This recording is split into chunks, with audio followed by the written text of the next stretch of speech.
Turning challenges into opportunities is a mindset that can transform any obstacle into a path for growth. And JT Mestdagh has lived this philosophy firsthand, overcoming countless surgeries and personal struggles. And he's here this morning to talk about how his early experiences shaped his mindset, as well as the power of a positive outlook and the lessons he's learned along the way. Hey, JT. Hi, thank you so much for having me here, Mary. We are glad to have you here. So you were born with vectoral syndrome and faced hundreds of surgeries from a very young age. Can you walk us through how these early experiences shaped your mindset and your resilience?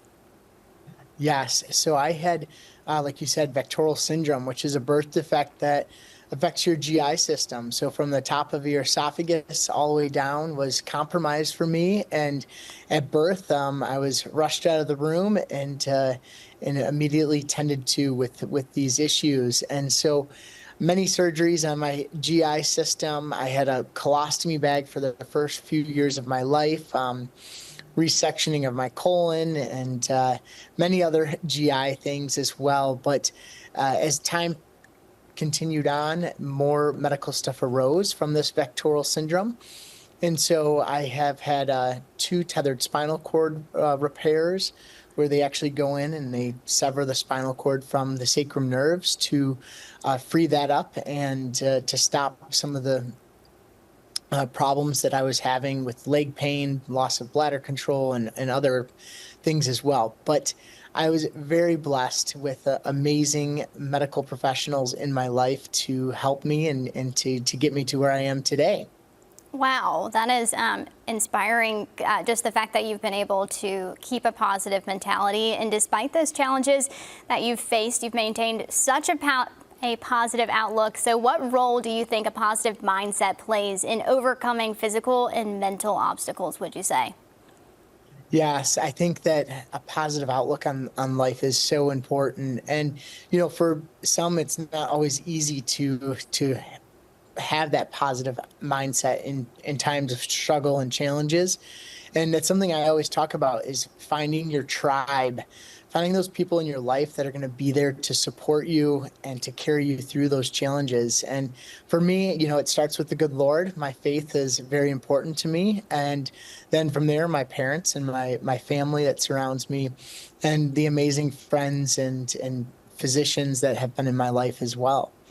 Wow, I love that. Just shows that you really need to surround yourself with great people.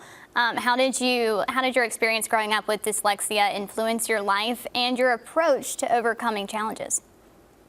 Yes, so obviously the medical stuff came first and foremost in our life and my parents, and then as time progressed, I struggled with reading and writing as well. And that is when my parents really, I came home one day after school and I was told in the school that I was at that, you know, JT, you won't be able to attend this school anymore. And because as a 5th grader, you know, that was pretty tough news. And so I went home crying and upset. And I told my parents that all I want to be able to do is read and write like every other kid. And so with that, we've had tried many programs, but then we came across this program called the TADM reading program that really brought me from a non-reader to a reader and changed my life. And I think that the challenges of education and for me just helped me to learn to, you know, even though it's going to take me more time to do something or to accomplish a task when it comes to schoolwork, is just to keep pushing on and you'll get it done and have the people again around you to support you and carry you through that. Absolutely. Well, No Bad Days is an inspiring title. So what does that mean to you, and how does it capture the message of your journey? Yes, well, I think that for me, that message comes from a time when I was in the hospital and my dad came into the room and he said, JT, I'm so sorry for what you're going through after one of my spinal cord surgeries. And I looked at him and I said, Dad, it's okay. There are no bad days. There's only hard days, and we get through them. And I think, you know, for a 7-year-old to say that, it wasn't me speaking. It was the good Lord speaking through me. And it's just been a motto in my life that, you know, we are going to have hard days, but every day is a blessing that we wake up and are motivated to get out there and to help others and to do what we love too. All right, well, before we have to run out of time, what advice would you give to young adults who are facing their own personal challenges, whether they're physical, mental, or emotional? Yes, I think, finding your tribe is important, but also sharing your story.